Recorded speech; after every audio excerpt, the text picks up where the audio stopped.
Hi. Hey.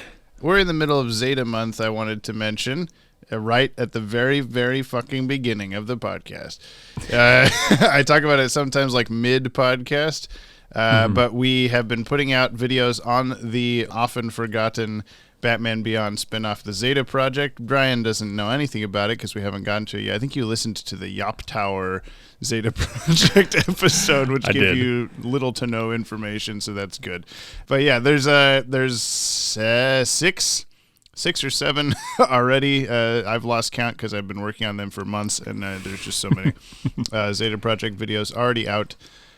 Please go watch them. They're very interesting, I think, even if you haven't seen the show. I'm biased, of course, but Brian don't watch them at all for years, but everyone else do it. The one that we just released day before this podcast drops is The Return of the Vanishing Point, which is the show that Maddie hosted for a couple of years, and we haven't done an episode for a long time. Doing the timeline for the Zeta Project, which is probably one of the more requested Zeta Project videos, so hopefully that's doing decently. Watch them, okay? Okay, that's all. That's Everybody all else say okay, though. Yeah, okay. Banana Man, you there? Banana Man, you gonna watch them? Have you watched all the... If you've watched all the Zeta Month videos, just comment okay, and we'll know. Nice. What if they haven't? Oh, then no. What? They're caught in a Banana Man paradox. It cannot be done. What is this podcast, Brian? It's Jump on the Bat-Wagon. You're right. What are you wanting to pause about? I don't know when to throw it in. Yeah. And so I feel like we should just throw it in because I think it needs to be said. We wanted to acknowledge the tragedy that happened at Club Q in Colorado. Yeah. I'm sure you've heard about it. I'm sure you are disgusted and disappointed in society and the human race. There's a lot of things to be disappointed about the human race more so than right before. now. Yeah. But I think we just want to take a minute to, put out our thoughts to everybody affected by this tragedy. There's a lot of people in this community that are a part of the LGBTQIA plus spectrum. And we just want to take a shout out and just say that, we are there for you. Maybe just assume the best of people and please be nice to each other. Please don't just like base your hatred off of how people choose to love each other. This is not a political thing. This is just a human decency thing. Yeah. Be how you want to be. And don't give a fuck about how someone else wants to be. That's a very simple concept. I do not understand how it can ever be taken any other way. As long as like no one's happiness should be impacting the happiness of others. Yeah, I suppose. And there's probably a more eloquent way to say that as well. So just thoughts out there for everyone. We love you. You don't have to be a thing. You don't have to be on. I mean, we're all on a spectrum, right? But I'm on the color wheel myself. I'm like a burnt orange, I think. What color are you, Brian? Gray. Gray color. Just a sloppy. What was it? What was the olive green grandparent carpet or whatever? A few episodes back. Oh man, that was at least a decade ago for me. I can't remember. This is where I show my friend Brian the entire DC animated universe from start to finish for the very first time in the controversial airdate order. True. It's like when they came out, because I want him to watch them the way human beings experience them in the far gone days of the 1990s. Wow. We recommend you watch today's DCAU episode before listening to this podcast to get the full experience out of our discussion. And please, if you send in mail or leave a comment, do not spoil anything past this episode for Brian. Today we're watching Fire from Olympus, which, after many hints from me, you correctly guessed was Batman versus Zeus. So I would like to think that I got that all on my own. This was the 62nd episode produced and the 60th to air. We're on episode 60 of the podcast, Brian. Wow, where's Crazy. that clappy button?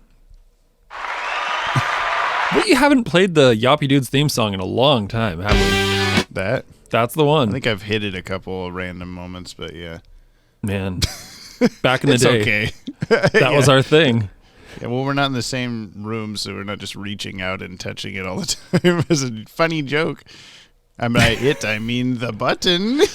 And by the button, oh shit, this isn't working. This originally aired Monday, May 24th, 1993. We skipped 2 weeks, 4:30 p.m. on Fox. Now, before we were talking about, like, is that Eastern time? Is that Pacific time? Whatever.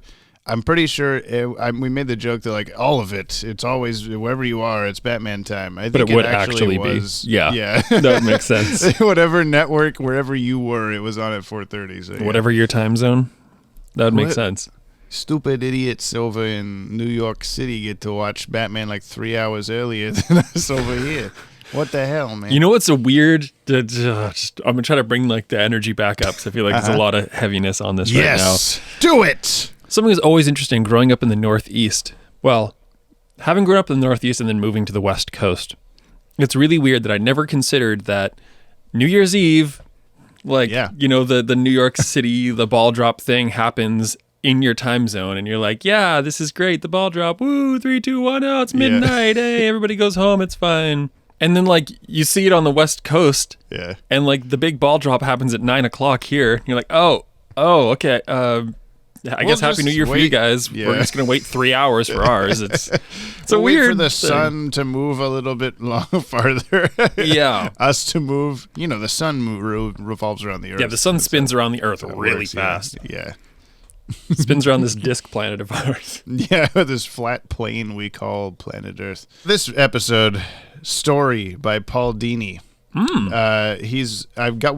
We've 60 episodes in, and we've gotten to the point where I'm not going to list every single episode that someone has done. I've just put notable episodes, unless someone has barely done anything. So I've put, for Paul Dini, notably, Heart of Ice, Almost Got Him, The Man Who Killed Batman. I tacked on Zatanna because he also wrote that, and we talked to Dan Reba during that, so you know.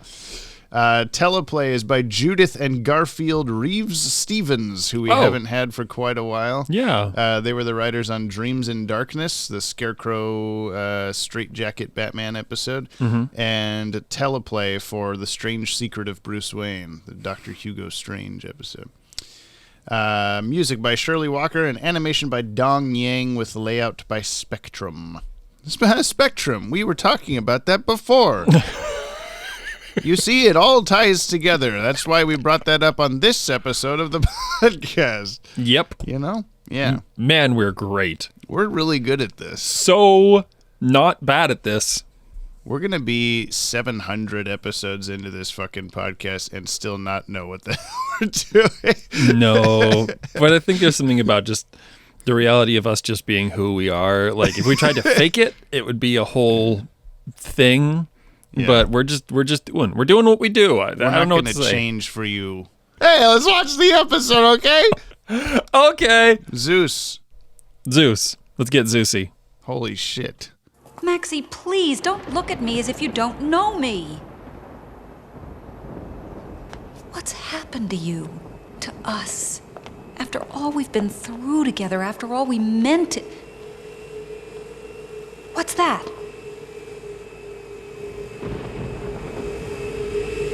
Who dares?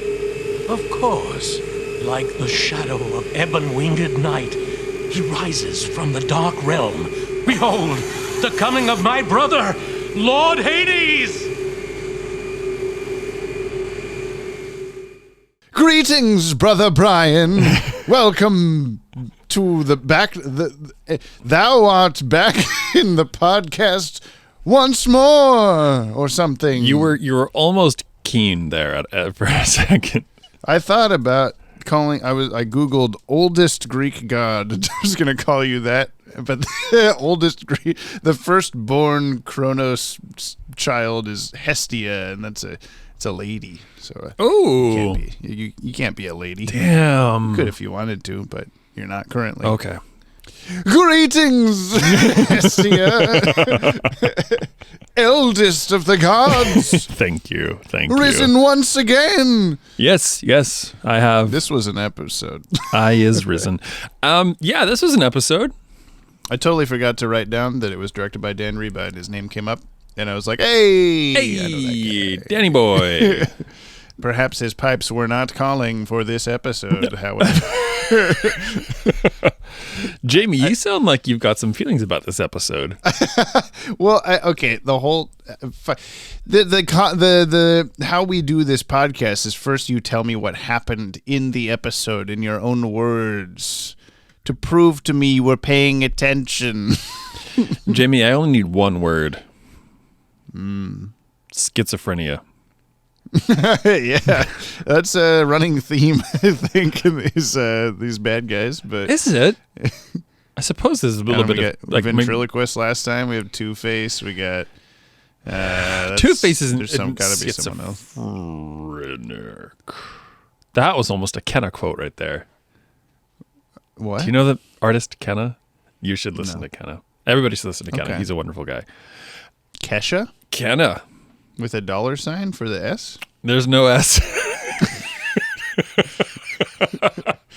There is in Kesha. That's all I care about. Do you want me to tell you what happened or not? I guess. Okay, so there's a guy. Wow, there's a dude at the beginning. I'm He's looking like, forward to the Yoppie episode guide on this one. Schizophrenia. So there's a guy. There's no, or just leave it as schizophrenia. yeah. No, what happened? There's a guy running. He's running by Zorbas, and he's all like, "Oh no!" And then he gets fried. Remember the name of the building? He's Yeah. running by Zorbas. You know, as you do, as one does. My memory's not that bad. It's just terrible, not awful. Your short-term memory is pretty spot on. Sometimes, and sometimes my long-term memory's on. It's just very selective. Whatever my ADHD/ADD says I can remember, You I don't remember. need to remember this. Yeah. What's the plot? I don't know, but there was Zorbas. Zorbas. Anyway, Zeus is back, baby. And he's not actually back. He's just a dude named Maxie. Hi, Max. Max Yeah, like actually your looked at me when I dog. said that. Maxie. That podcast dog. Maxie, do you want to tell us what happened? Brother Brian, he says all of a sudden. Welcome to Hi, bud. Olympus.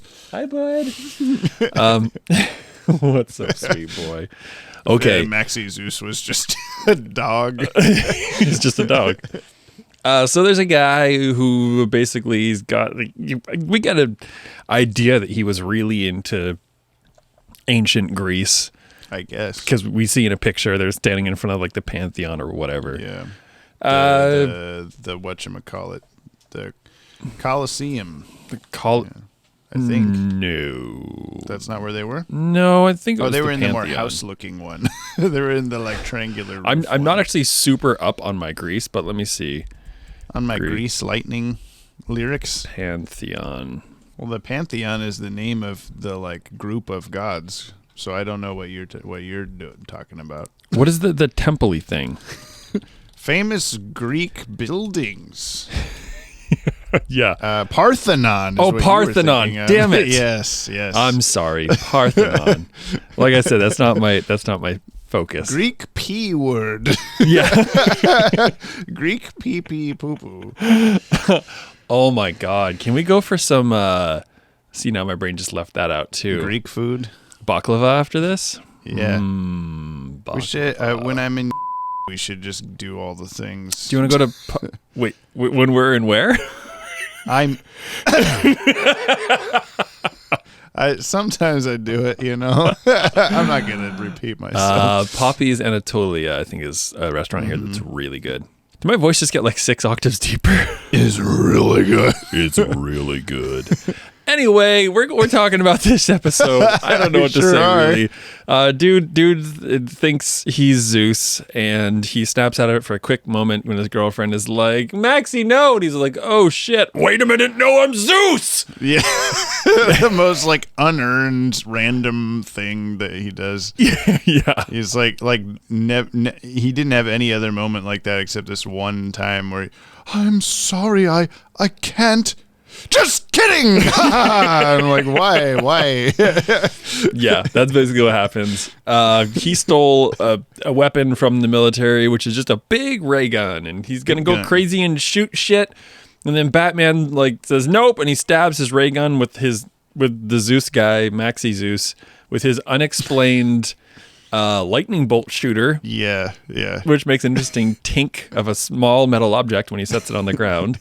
It's made of aluminum. Yeah. It's non-conductive. Recycled cans come together to form thine blah, blah, blah. Thine blah, blah, blah. Thine blah, blah, Great. blah. Podcast title. Thine blah. No, I think it would have been, what did we say during the episode that was a good... I don't know. I was thinking Greek pee-pee poo-poo was okay a second ago. There was one we said that, like, during the episode, I'm like, oh, that'd be a good title, but I can't think of it right now. I don't remember. Runnin by Zorbas. Yeah. Zorbas to go.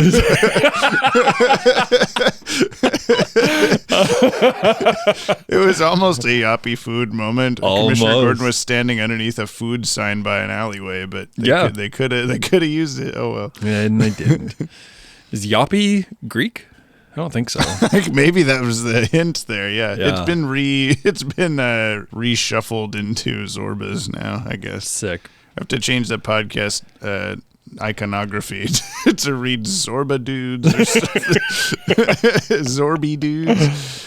Oh my god! I don't think that'll stick as well. No, The Zorb Tower database is gonna change their name. Yeah.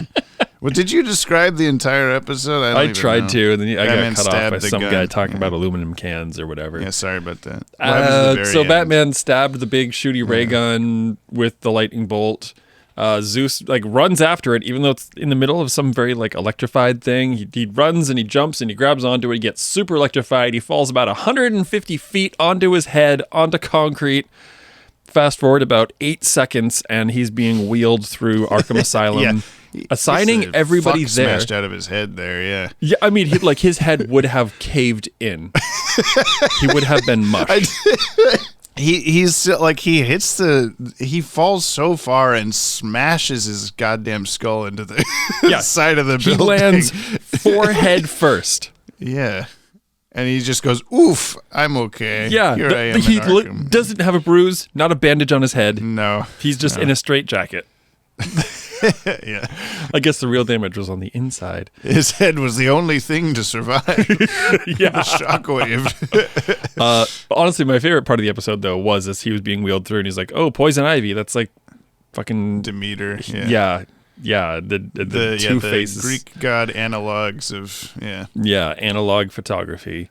Yeah. And, that's pretty much the end of that. He's in Arkham. Now, this isn't the official transition into the small synopses yet, but this one is quite brief. Believing him to... what?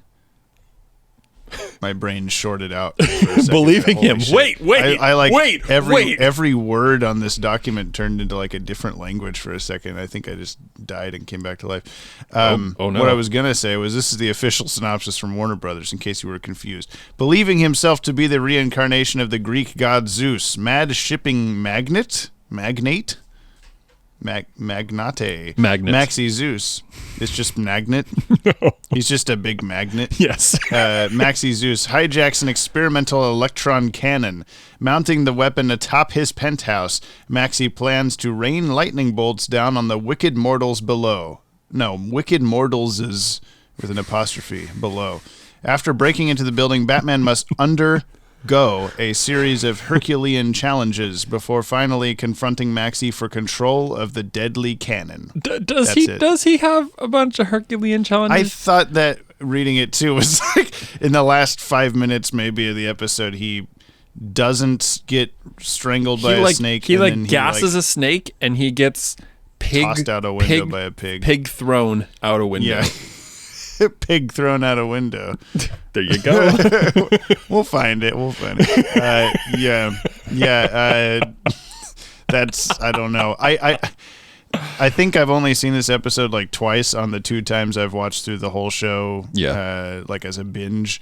Mm-hmm. And it's not a bad episode. No, it's not like, it's weird. I was thinking it's like not a great episode. I was thinking it was if the animation company was like ACOM, that we would just hate this episode. Like I think the animation being like pretty decent kept my brain from going, well, this fucking sucks. This is stupid and dumb and bad.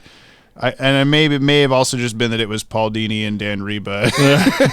But it's just like it seems like an episode that shouldn't work under any other circumstances, and it doesn't really necessarily work. Like, there's not much going on. There's not like much of a plot other than like a guy is crazy and Batman stops him. I guess he's gonna blow shit up, but he barely does. He blows up a blimp and then points it at the moon. Yeah. Yeah. I don't really know what he was going to shoot at the third and final time. We don't get to see. He just gets stopped. Building-ish, Gotham-ish. Yeah, something. I wonder if the Greek-based villain is in the giant Greek-based building in the middle of the city. Like, yeah, the tallest building with a Greek Parthenon. Pantheon on top. Pantheon.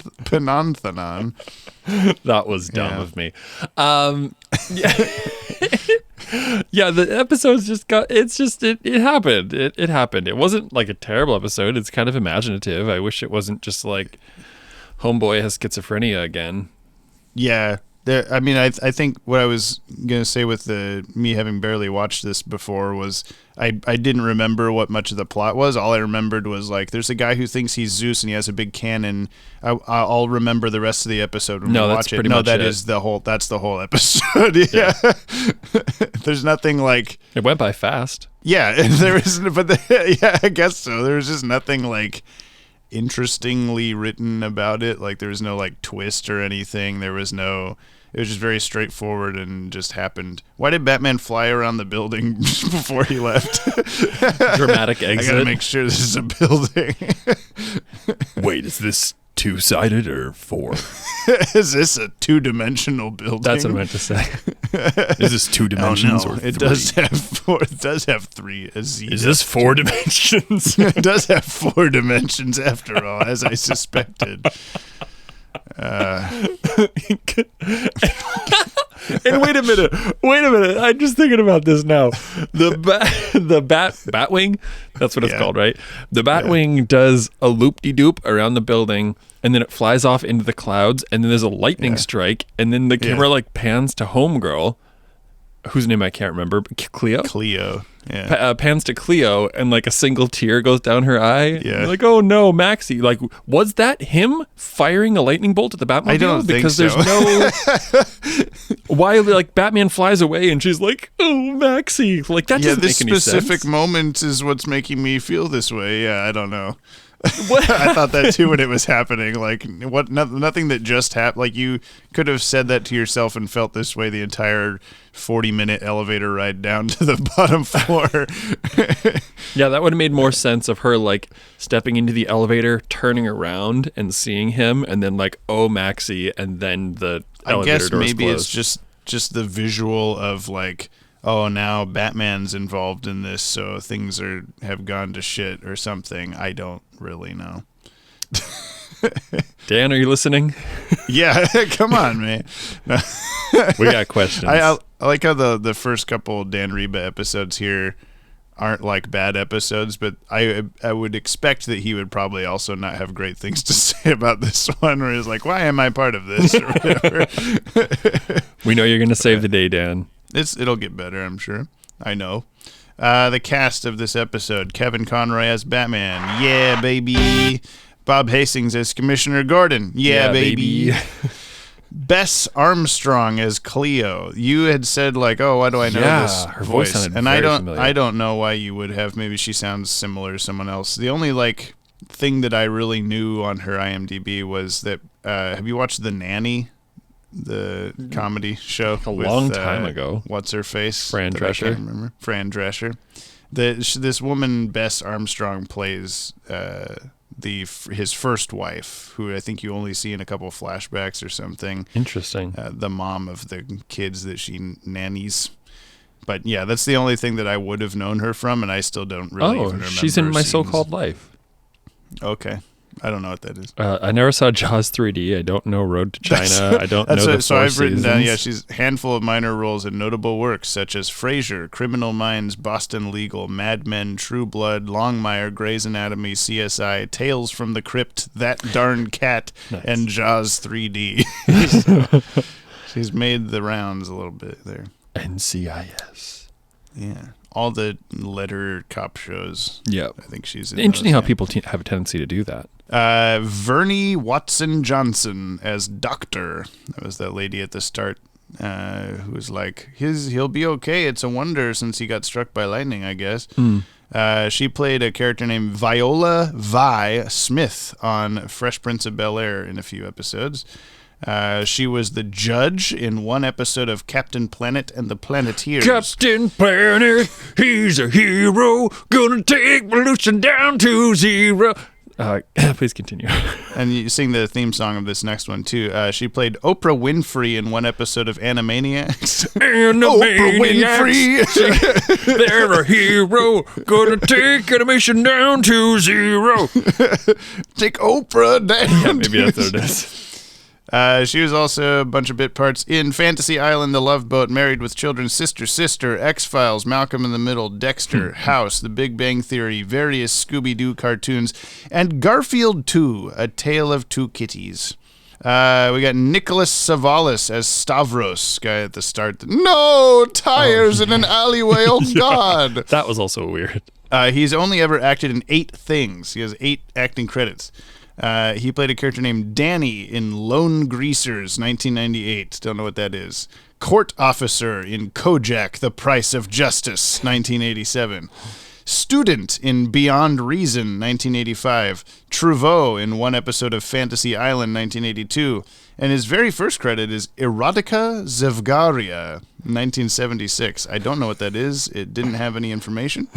And then plus 3 DCAU credits, 2 of which count as the same thing because it was listed that he was a voice in the Superman pilot episode, which was released as a movie also, like on VHS. Like these 3 episodes are a movie, so he got 2 different credits for the same thing.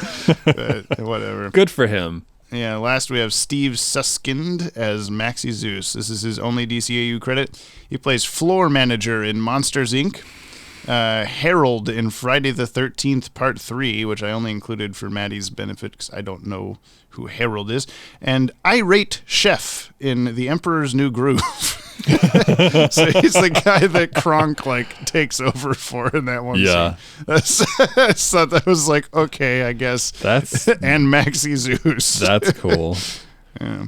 I mean, this to me, so I was doing a sewing project last night because I do that apparently. Yes. And I just had you know how YouTube has just free movies? Mm-hmm.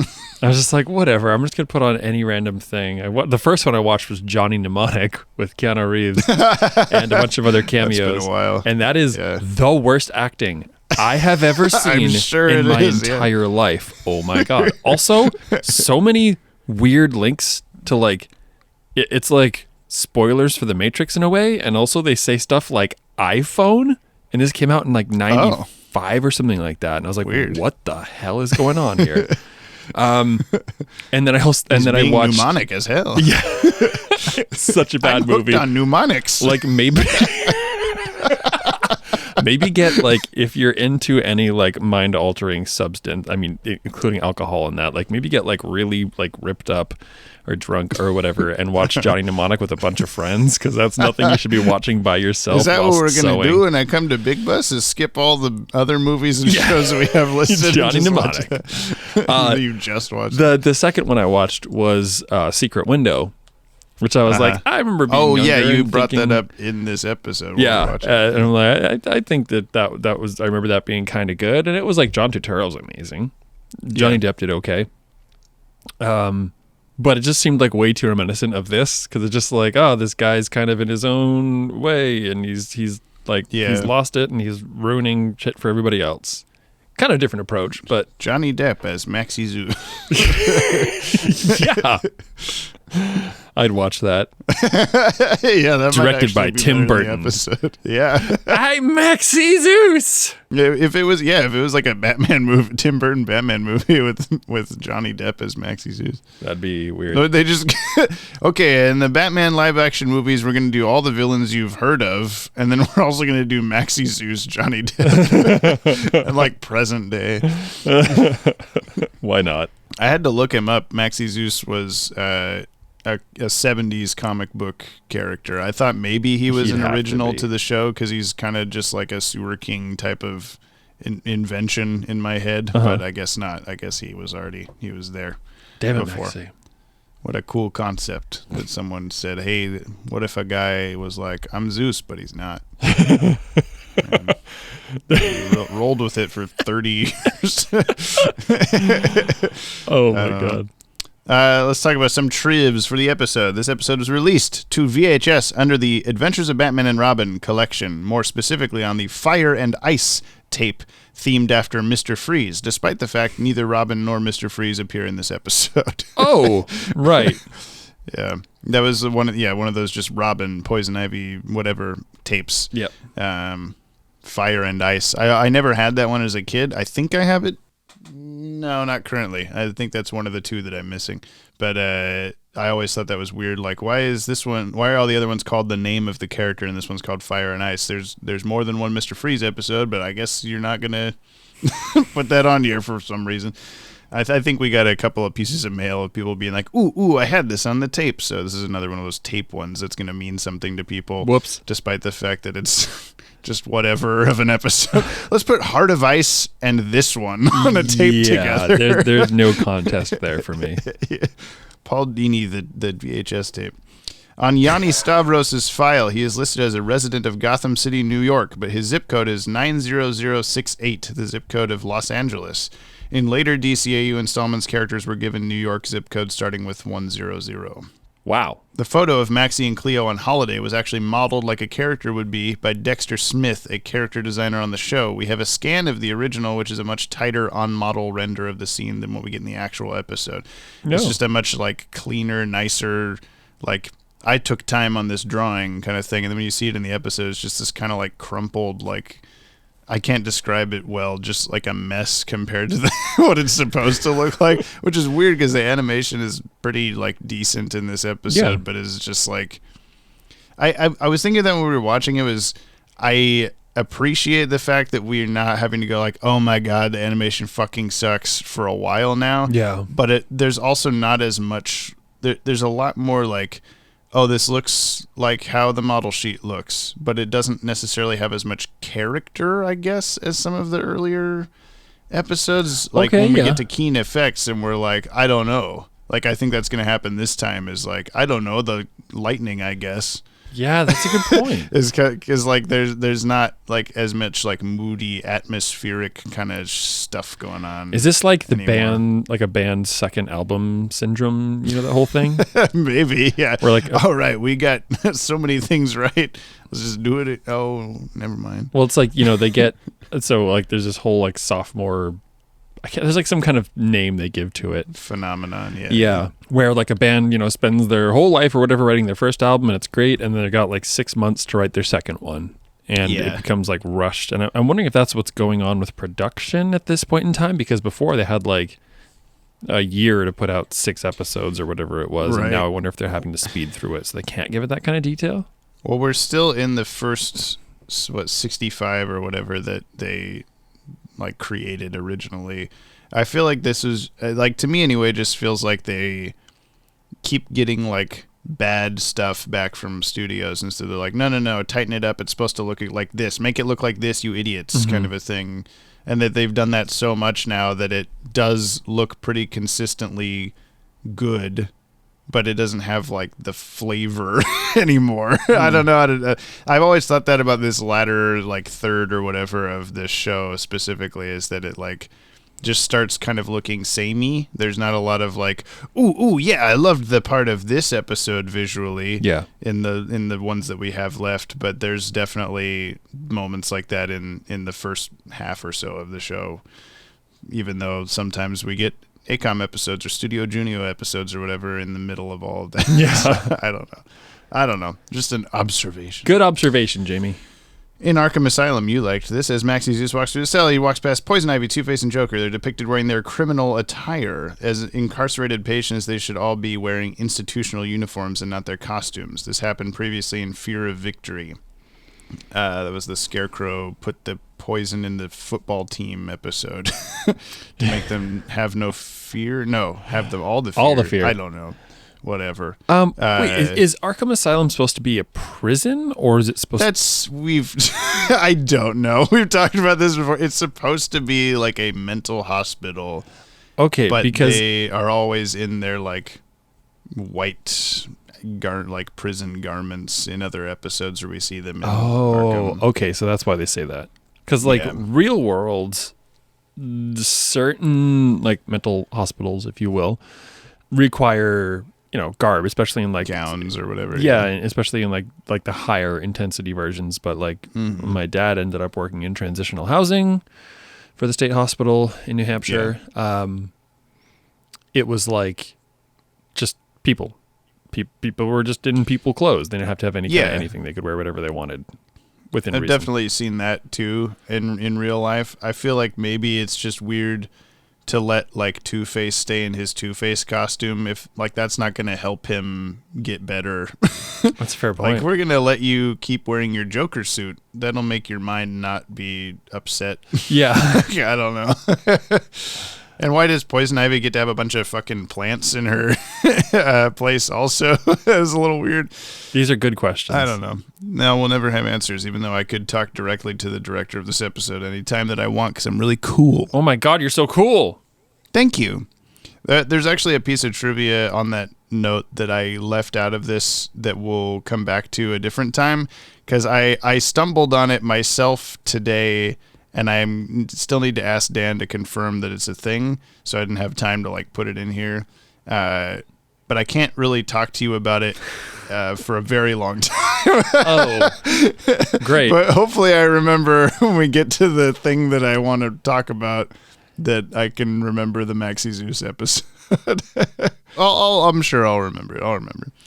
Maxie Zeus recognizes Two-Face as Janus, not Janice, Janus. However, Janus was a god of Roman mythology, not Greek. And you made a face when he said that, like, who the hell is Janus? And does not have a Greek equivalent. Janus was, in fact, depicted as a two-faced god and was lord of beginnings and endings, doors and gates. God of doors. That's a pretty weird god. Harvey. Knock knock. I was waiting to see where you're going with that. I didn't know what I was doing with that either. He also mentions Lord Vulcan, which is the Roman name for Hephaestus. So he's got a couple of Roman ones thrown in there for no reason. Cool. Demeter, Poison Ivy, goddess of fertility, was responsible for times of plenty. The winter and autumn months came when she was grieving over the loss of her daughter Persephone.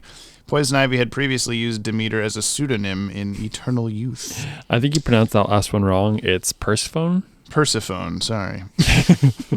Eternal Yapf. Cleo, whom Maxie Zeus equates with his assistant, was the muse of history and often depicted as being a daughter of Zeus, which is a little weird because she's his girlfriend. The muses were minor goddesses, but they too were worshipped.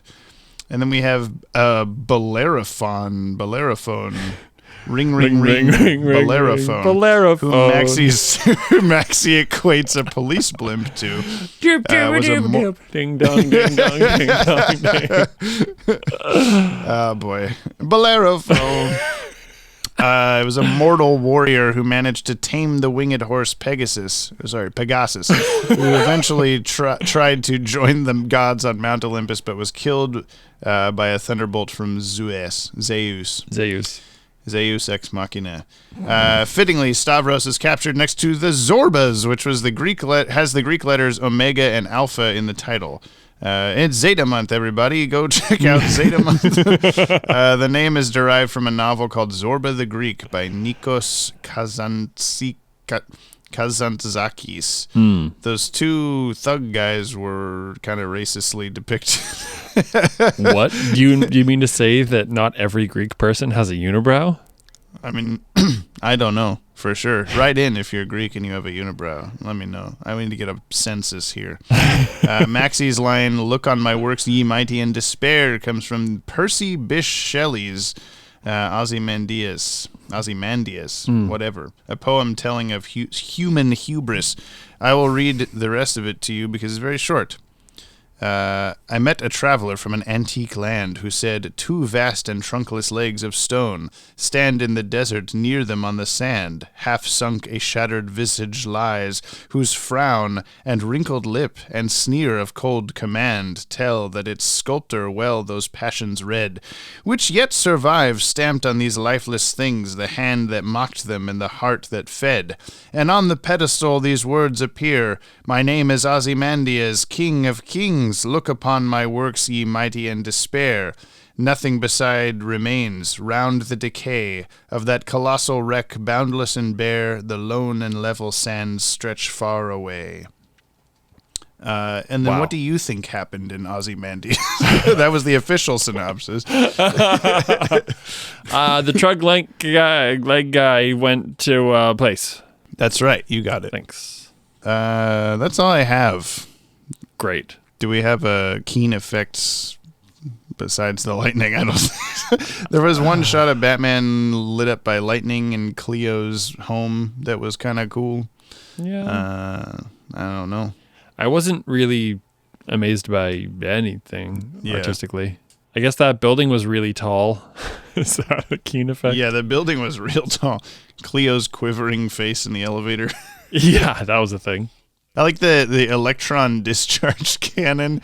The EDC? Yeah, the EDC. I like that. Was it good? Gordon asked him, like, an EDC. You know what that is? And Batman's like, yeah. And I'm like, an everyday carry. Yeah. Nope. I'm funny. See, and the TV says electronic discharge cannon, but they keep calling it electron, I noticed, but because I'm really smart. Oh, we just put out one of the Zeta Month videos was me talking about like technological history of the DCAU, and I mentioned like, it's interesting that this world is just so back and forth on like what has been invented or whatever. Like we still have black and white TVs and Tommy guns and VHS tapes also at the same time, but then there's like electron discharge cannons and shit like that, and like what's going on. And I say in the video like this world was full of technology we don't have in real life. I mean, I think anyway, like that I know of. Do you have an electron discharge cannon? I didn't think so.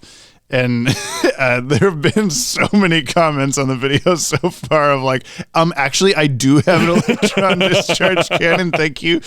Like I should have expected that. My favorite one was like, I don't know how to answer whether I do or not until you tell me if electron discharge cannon is a euphemism. And I was like, well, let's just say yes. Like, then yes. Batman's usefulness in this episode.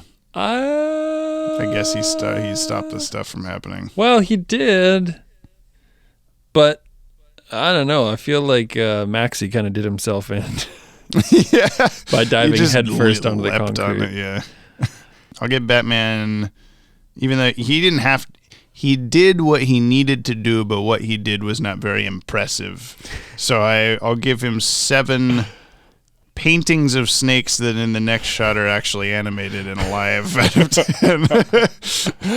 I was waiting for like, I wonder which snake is the one that's gonna move, because it'll be really obvious that it's the one that's drawn. Nope, all but background then cells. It was like, they tricked us. Yep. I'm gonna go just slightly lower. I'm gonna go with like a 6.7. Mm-hmm. Batman's climbing out of a trunk. Out of 10. Yeah, I thought about like, how do I make the episode title like Batman junk in his trunk or something like that. Cleo's got Batman's junk. No. Junk in her trunk, and I don't know. No, maybe not. Mm-hmm. No, let's not. I meant the car. The car. Like Batman like get out of the trunk and she turns away for 1 second and then he's already unhinged the grate opening and is inside of it and gone. Yeah, there's a couple times that scale was really confusing to me because like either that was the world's biggest air duct Yeah, or Batman applied a lot of lube. He's the world's smallest Batman. But then again, there's also that bit where Cleo walks out of the building and she's like 4 times the size of the guys in the background. She was just closer to the camera, but the building was like perfectly straight up and down, so it didn't give any sense that we were lower to the ground at all. So it was just, she's just really tall for a second. Yeah. That's why she was crying, because her body was under such immense stress. Gravity sucks when you're 80 feet tall. Yep, you would know. Books, hip hop.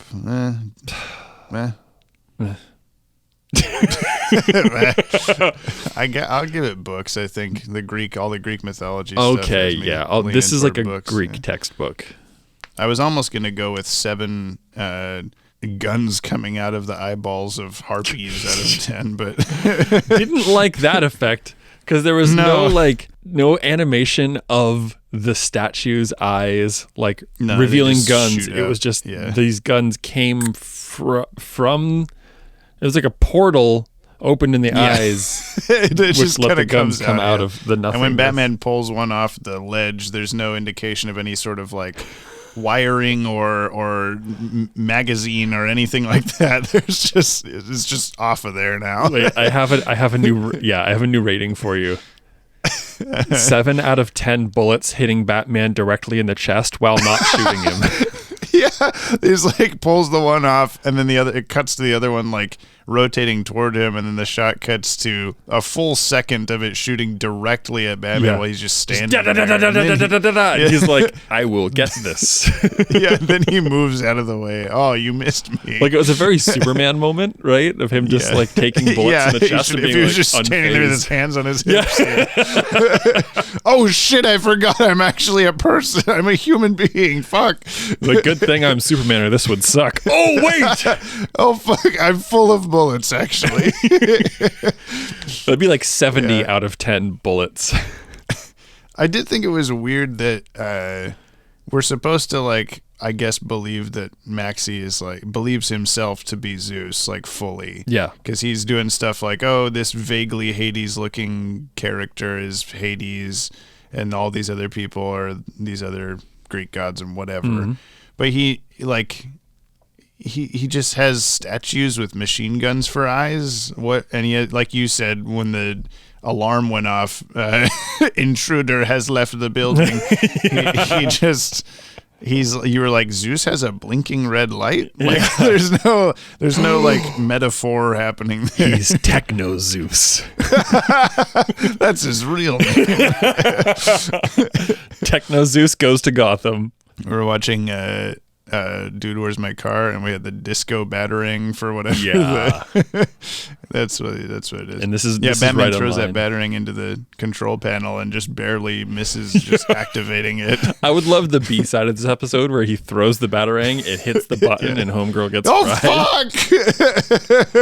Not that I really want to see that, but it's just so it was a fraction of an inch from that button.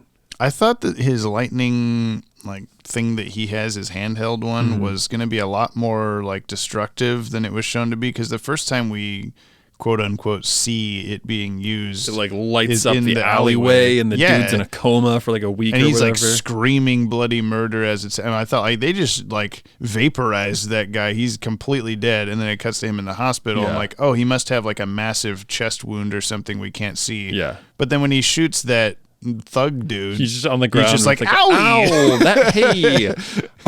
Same with Batman, just gets kind of knocked back and then he's fine. Yeah, you could have scuffed an article of my clothing. You didn't, but you might have. And man, my cape is lightning resistant. I might maybe have a bruise from where I landed on the ground. Yeah. This is pointy. Ow. Yeah. He would have done more damage by trying to stab Batman with that, maybe. Yeah, obviously, Batman chucked it and it went into that, highly resistive electronic EDC. Batman had no way to tell until he grabbed it, how heavy or how sturdy it was. He's shit, I'm going to use this. Yeah, it worked, I guess. So. Yep. Well, that was a good podcast. Bye. That was a good podcast. Yeah. All right, we're going to head over to the mail time, I Oh, suppose. you know what? Because I don't think we're going to put this on the top 10. No, hell no. That yacht had one small extra yacht put it over. We drop what we drop? our weekly yacht. Oh, yeah, those. Into the comment bar. There sure was a lot. Now Jamie's Too really bad happy. we're all At least I am. just Dylan Pollock. Yeah, woo. Kimmy from the Invisible Man episode, everybody. Yeah. That was her. That was Kimmy from Handmaid's Tale singing that song. That was Kimmy from the Button Bandit. She's taking ceramics commissions for the holiday you're season. right. That's so the real go one. find her on Instagram and like buy stuff from her or whatever. Is it the Button Bandit or just Button That's a good Bandit? question. I'm looking it up right now. It's the Button Bandit, all one There you word. go. Big bus bass artist throwing herself into the ceramics world, it says. There you go. So, you got 2 seconds to figure out what big bus actually is. I think everybody knows at this point. I hope so. Anyway, let's see. We got mail in the new mailbox. You mean Bat-Wagon Bat-Wagon-Pod at gmail.com. at gmail.com? I do mean that. What do you mean? Bat-Wagon-Pod at gmail.com? Bat-Wagon-Pod at gmail.com. I mean Bat-Wagon-Pod at gmail.com. Oh, that's great. This is Scarloey 1, episode 10. Hey, buddy. Hello, listener, and welcome to Jump on the Mechanic Wagon. I'm your host, Scarloey. In this episode, I will talk about Season 1, Episode 10 of Earl, the animated series, The Sixth Letter. The sixth. Oh, it's Zeta. One day, Earl finds a note in the garage that says, The Sixth Letter. Earl says to himself, The Sixth Letter? F? Later that day, while Earl is walking home, he is grabbed by some thugs. One of them says, Let's take him to Hermes. They take him to their boss, a man with a winged helmet. The man says, I need your help, Hephaestus. With what? Asks Earl. Fixing the Olympia mobile. He points to a nearby old pickup truck. After Earl fixes the truck, Hermes and his goons get into the truck, and Hermes says, Thanks, Hephaestus, as they drive off. Then Earl says, Maybe the note meant the sixth letter of the Greek alphabet. Zeta. It then cuts to a man in a large chair watching her on a large TV, and the man starts laughing evilly. Ha ha ha! This was quite the episode, and it's also the first, well, technically the second, to set up the Season 1 finale. Anyway, see you next time. Same PP time, same poo-poo channel. I love a good crossover episode here between Zeta and Earl, the animated series. Yeah. And that's the long forgotten. Nobody really remembers that one. I mean, I do, but I'm not supposed to say. Nobody remembers Sorry, that I don't remember. one. God. Tip Apricot. Info important after read my lips. Oh. Hey guys, sorry no message last week. Weird time, but it was lovely to hear the outpouring of shared experience and emotion in this community. Yeah, it was really nice to see a lot of comments on the subject. Yeah. I wanted to dedicate this voice message / email to giving some non-Batman info on some important stuff from last episode about Wesker and Scarface, and the very real / stigmatized thing mentioned in the episode. Lots of info and fast talking, but all important for y'all and viewers to hear, so hope it helps. Play voice message here. I will. Sweet. Hey, so while I love Read My Lips, in general with the score and vibes, it does portray what it calls multiple personality disorder in a harmful way. The proper name is dissociative identity disorder, and it's a very real disorder that is strongly associated with sustained trauma, especially in childhood, resulting in dissociation and amnesia walls between distinct parts that form to manage the trauma and survive. It was called multiple personality disorder at the time the episode was made, but that terminology has since been changed, and MPD has been outdated since the mid-90s. The episode also presents the harmful and inaccurate evil alter trope used in many depictions of DAD in Scarface's character and treatment, implying there is a real person and then some scary evil entity who comes out to do bad, when in real life, systems, the term for the grouping of dissociated entities, are more likely to be victims, and none are less real than any of the others.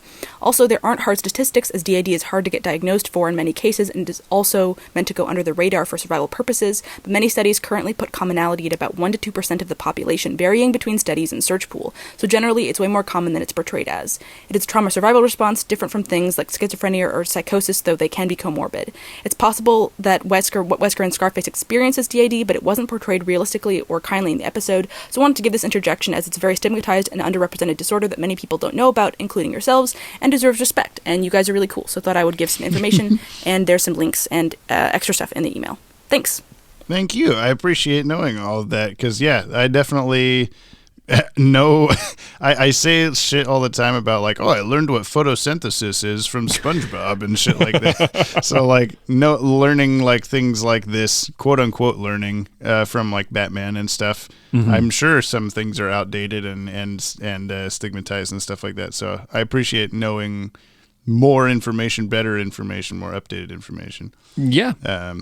Yeah, I'm sure that there's probably several Batman villains, comic book villains in general, that are the spooky mental syndrome, like the thing that's going to come get you when it's really just like, hey, that person needs help, please help them. Yeah. Like kind of like we were talking about the Arkham Asylum. So, yeah, I think it's one of those situations as well where it's hard, like it's so easy.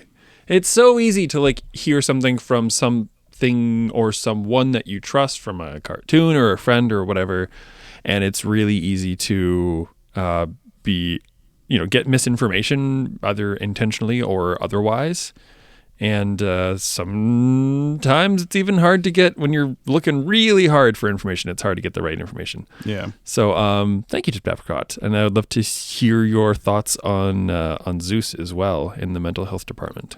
That's a good point. I sincerely hope no one's coming to us for professional medical advice or true, information. Yeah. Keen Machine, Maxi Zeus Week. Greetings, James and Brian. Sorry, no voice message this week. I got my name said first this time. I just want to point that out. Oh my gosh.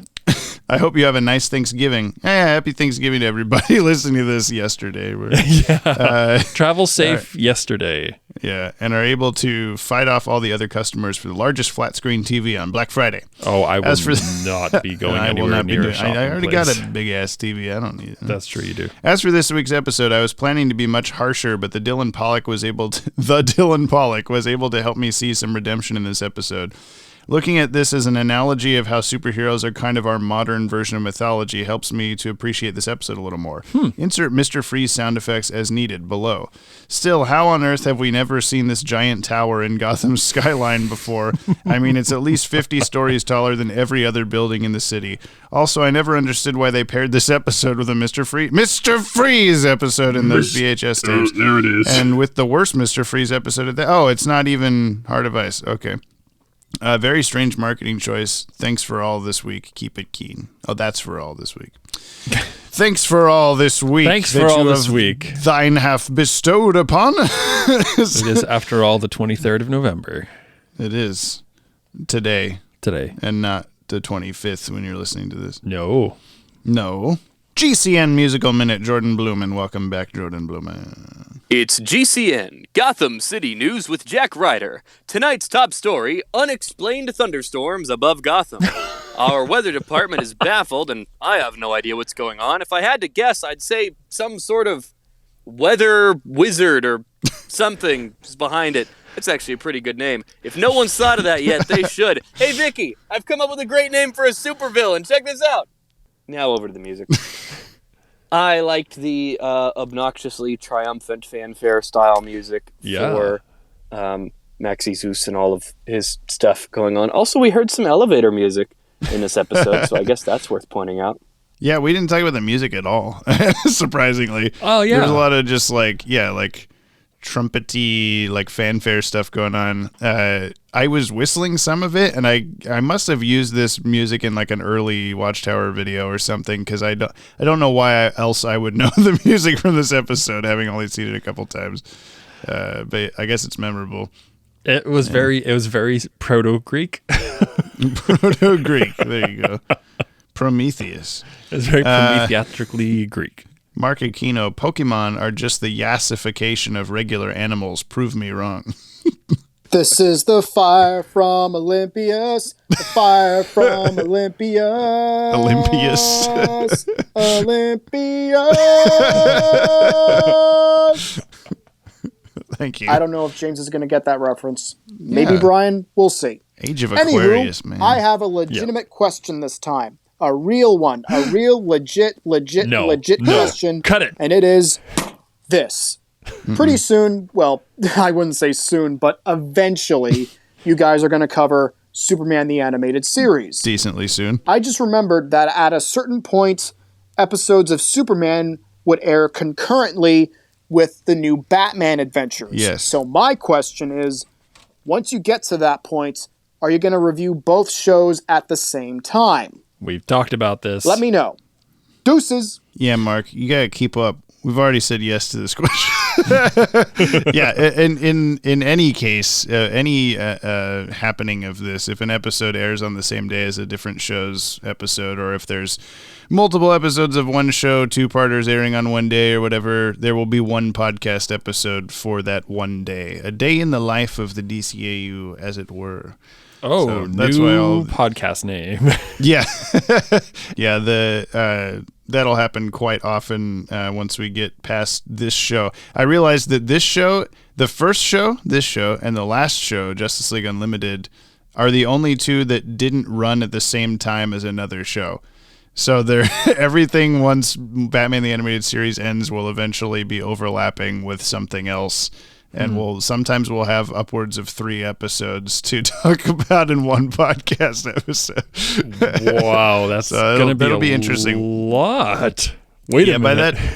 By that time, we need to have figured out a different way of doing these, because these Zoom calls get a little bit tedious sometimes for just talking about one episode. So we'd have to really file it down.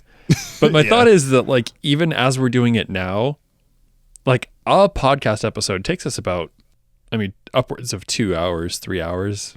Yeah. Maybe it's just something to, I don't know. We'll have to figure it out when it happens. We may do a trial run of the first time and then, this isn't working or something. Just imagining, sitting down doing I guess we'd have to watch an episode, come talk about it briefly, watch the next episode, talk about it briefly. Yeah, there's no way we could just watch 2 or 3 episodes and then be like, Brian, what happened in the first one? And you'd be like, I don't remember. Yeah. Oh, God. There'd be Zorbas everywhere. Yes, there was Zorbas. Okay, moving on to the next one. The return of Zorbas. A little bit of a spoiler for what's coming up next is a 2-parter right after this, and we're gonna go off of the format that I just beat into the ground and combine that into one podcast episode next time. Okay. Because I still want to hit Mask of the Phantasm before the year's out, and that's the only way to do it now that we missed a week. So that's cool. It's okay though. So we'll have that experiment next time. Great. Yeah. Dylan Pollock, just give me 10 more seconds for the question, James. It's your favorite part. All right. It's time for the thoughts of the week from Dylan Pollock on Fire from Olympus, or is this how some politicians see themselves? So we have 2 classic exposition bits here with a twist on one of them. First, you have Jim going, have you ever heard of this thing? And Batman going, yes, but let me explain it to you fully, even though we've established that we've both heard of it. That's true.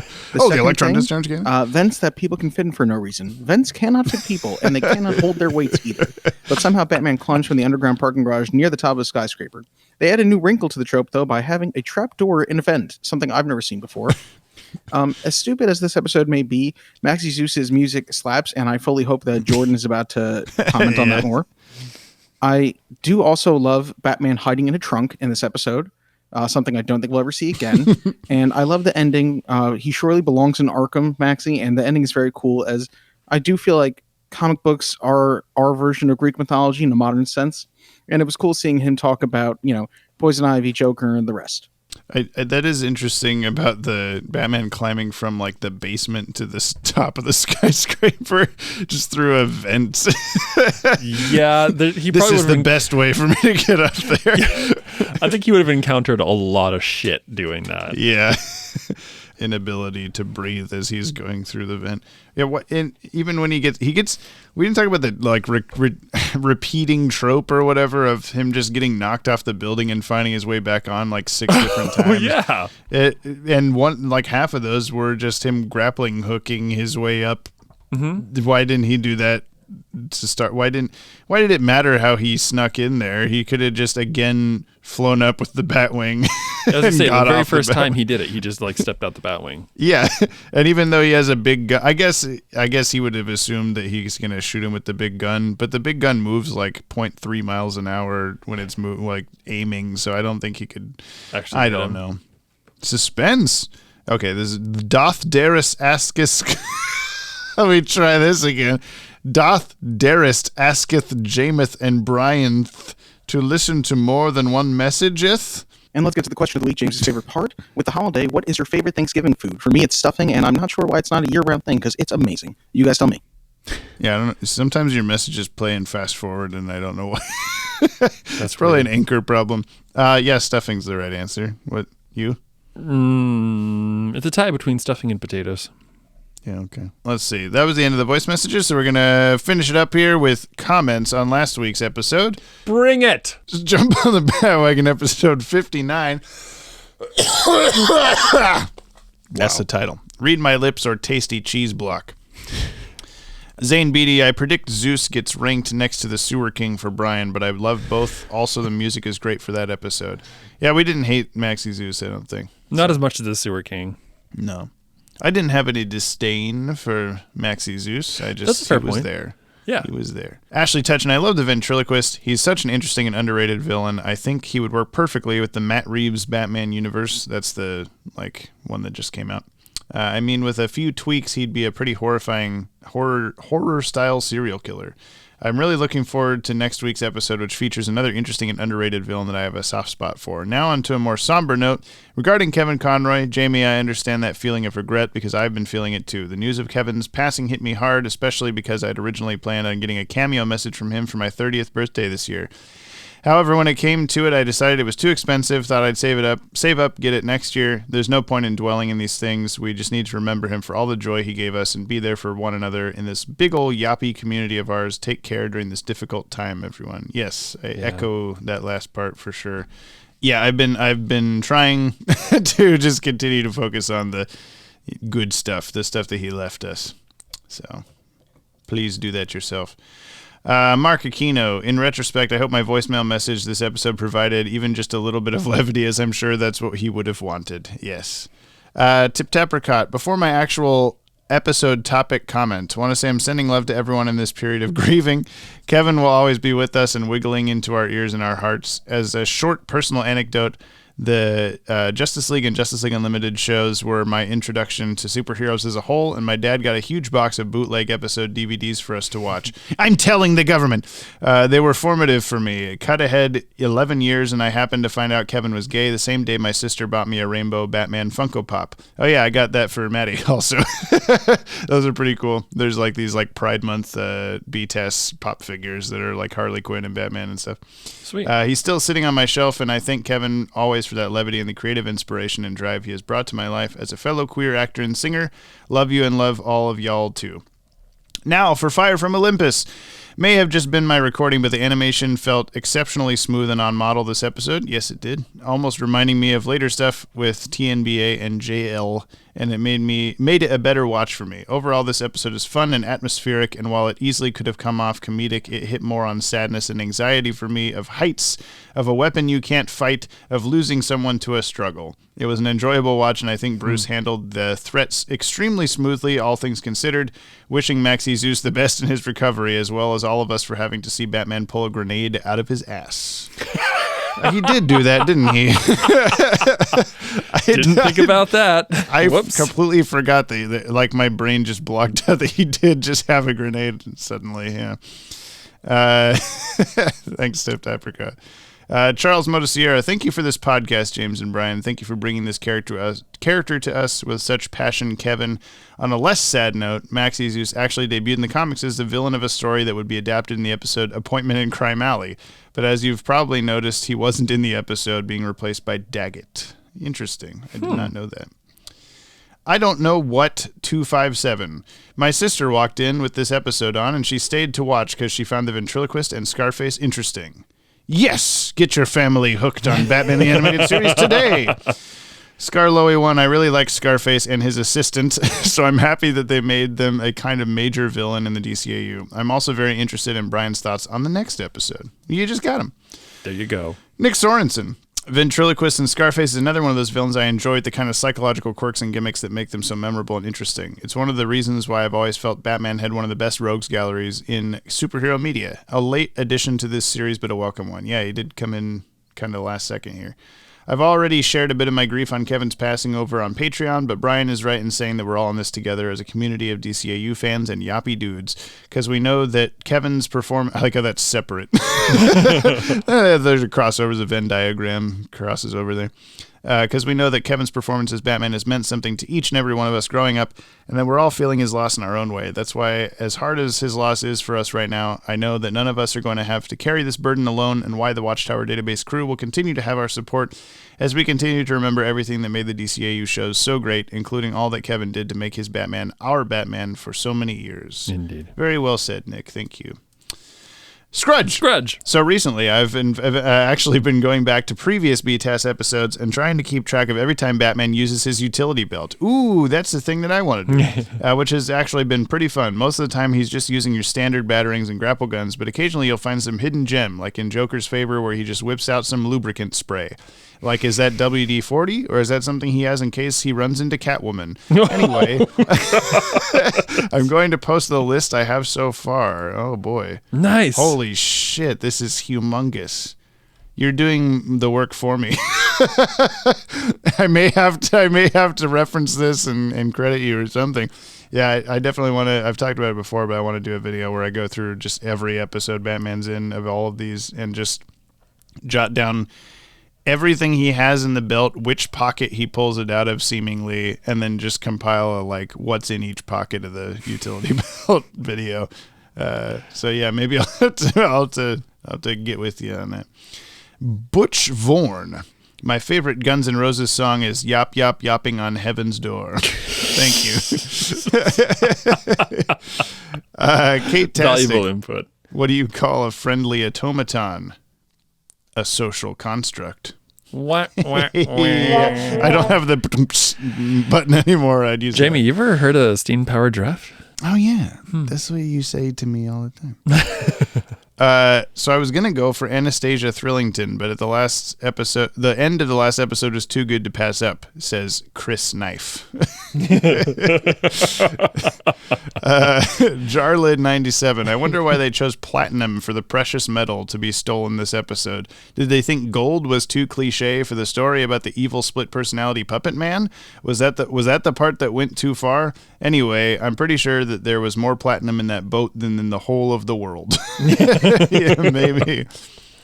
Batgirl Fangirl, Fire from Olympus. I like how Commissioner Gordon has the only monochrome television that takes DVDs, truly ahead of its time.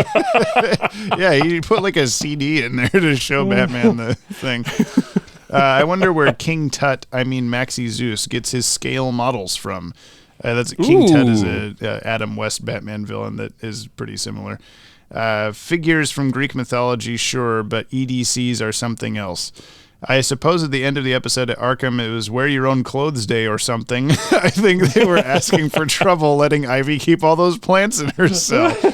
I like the episode visually. I thought it was quite stunning in parts, and the score was fantastic. I like what they did with Maxie compared to how he's portrayed in the comics from the 80s. They gave him a little more depth to his character. I just like to add what lovely tributes to Kevin Conroy. I've been really touched reading all the comments on his passing as well. It's really helped me get through this. I'm still teary-eyed watching this episode. Oh. Keen episode, guys. I'm so looking forward to the next one, which you'll find out about in just a second. 5 stars and 5 lightning strikes absorbed by convenient piles of tires. Oh, is that what happened? The flaming rubber. Yeah, I guess so. Dylan Pollock. How dare this episode's subtitle not be Copyright My Fish, asshole? Turns out Brian has been a dummy. James has been puppeting all along. My God. Brian talking about getting hardened by Batman. Not what I expected, but whatever you're into, bruh. You said heartened in the episode. Well, I mean, whatever Dylan says goes, right? Yeah, whatever. Whatever Dylan says goes is the subtitle of the episode. Yoppie War is being declared. I hope there's not a Yoppie draft. I don't want to go Yop Wall. Also, Joe Piscopo was one of the stars of Johnny Dangerously, which we talked about on Movies to Watch Before You Die. That's Dylan's podcast that you should listen to. Me hearing Brian has fallen off listening to the podcast. Brian. No. And that may even include some of you listening to this. Dylan starts rubbing his hands together. Sorry I'm commenting so much on this one. Just helps to yop. It does help to yop. Yeah, it does. Always. Biking on. Not sure how I feel about this one. The jazzy old-time gangster elements were fun, as was Batman throwing his voice, but there was just something in this episode that felt like it didn't quite reach great episode status. I have a real soft spot for Maxi Zeus because of, surprise, surprise, a VHS I had as a kid, including this episode. Either way, I think it includes some fun stuff, and I like having episodes that feature wacky dudes like Maxi. Banana Man says, okay. Lanola Cola, hey, I'm yapping here. Wednesday 209, another day, another yop. Thank you, Kevin Conroy. May you rest in peace in the big old bat cave in the sky. Yes, indeed. Mark Aquino.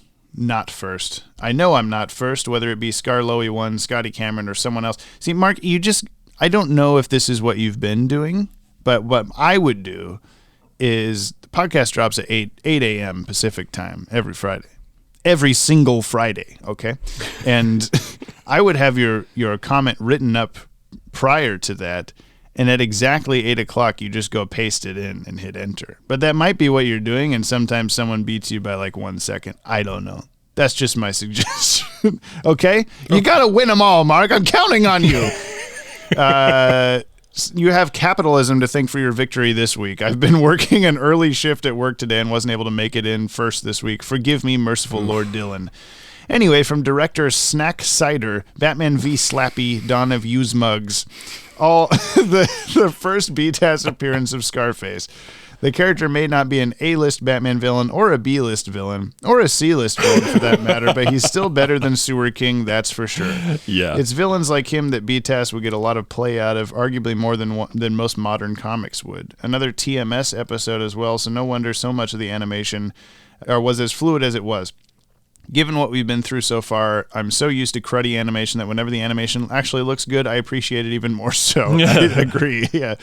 Love the video you did on Diedrich Bader. Strikes the perfect balance of informative and fun, just like any good Watchtower database video does. Puts on Scarface impression. That mug yop could never make something as good as yous guys. If that dummy Zeta Project video even makes it online, it'll probably be like the equivalent of a kid who had to present his English paper in front of the whole class, but didn't write it until the night before, and it's obvious that he didn't even try. That's right, Yop. I'm still calling yous out for the fraud that yous are. All the talk about how much better your video is and what you got to show for it, nothing.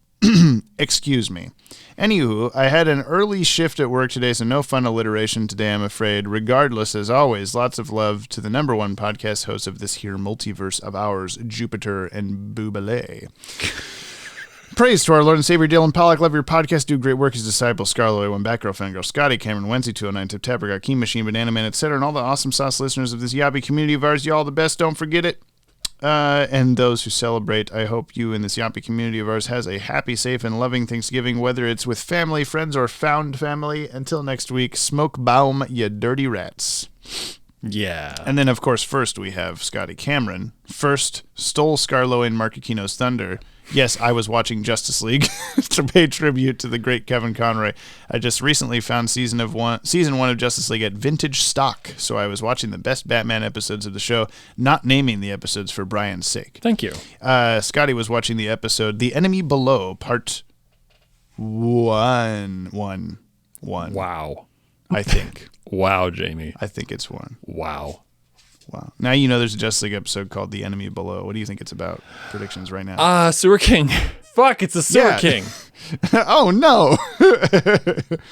The next episode that we're watching is a pair two-parter. Yeah. It is called... Shit, where'd it go? It is called Shadow of the Bat. What do you think it's about, Brian? Remember which commenter was excited about it? I can't remember that. So I'm not going to tell you because it'll give it away. I'm going to remind you. Batgirl. Uh-huh. Is this Batman takes on a disciple? Again? Robin doesn't count. Robin just suddenly came, you know? That's not what I meant. Fuck you. What was it? Batman rising up from the Batwing. He's like, the coming of my brother. And you're like, ew, why would you watch? Yeah. Anyway. Highbrow entertainment here, folks. Highbrow entertainment. Do you have an actual, like, I want you to start doing what you did at the start where you're supposed to guess, like, what actually happens.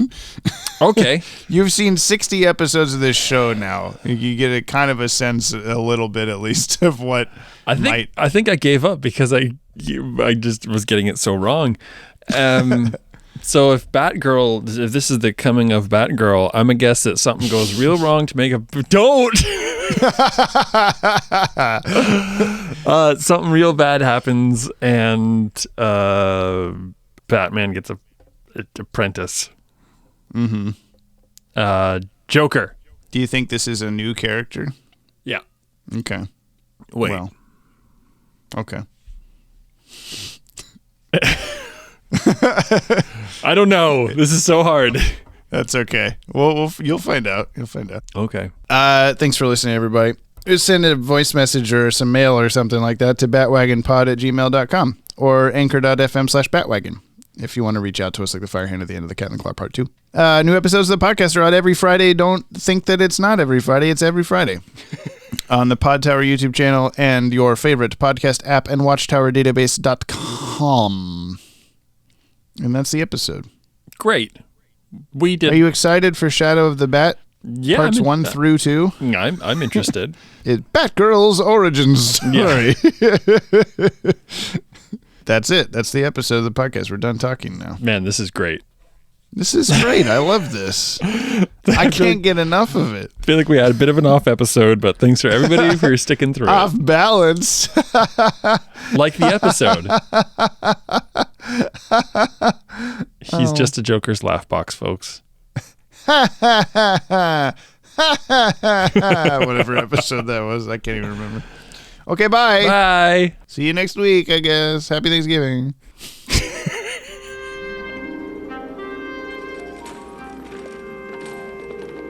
Now, this is truly Olympus. Surely it can be no other place. There's beautiful Demeter, goddess of the harvest. And double-faced Janus, lord of beginnings and endings.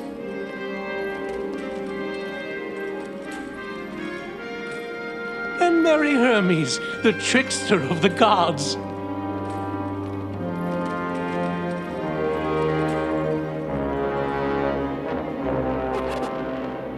Now at last, mighty Zeus is home.